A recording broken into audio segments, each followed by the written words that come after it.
When I first saw Vision, it was incredibly intuitive. It was beautiful. It was able to fit a need that we had for our aligners that we currently didn't have, and it was actually going to make us more competitive. I sent a message to their reception email asking whether they would be able to help us with manufacturing.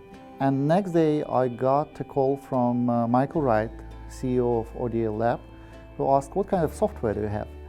And I told him about our innovations. I showed him our software. It's early 2020, so the vision back then was good, but was not as powerful. And yet, when we met, when we showed the software to Michael, he instantly said, I want to work with you. And this actually encouraged us, because it gave us this kind of boost of confidence, saying that if people like Michael Wright, who runs this amazing lab, believes in the software, then probably we're doing something right, and we shall move on with that. So when I'm looking at a vendor, the first thing I'm going to look at is who they are as people, because it's incredibly important for us to have great relationships with who we work with.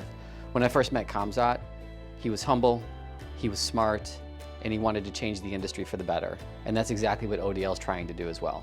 VISION is the end-to-end treatment planning software built by doctors for doctors. Because of proprietary algorithms and AI we introduced into VISION, it's the fastest, one of the most precise, and definitely the most beautiful software solution on the market. We believe it shall impact the orthodontics market, making the whole process for doctors, for manufacturers, and for patients more pleasant and more convenient.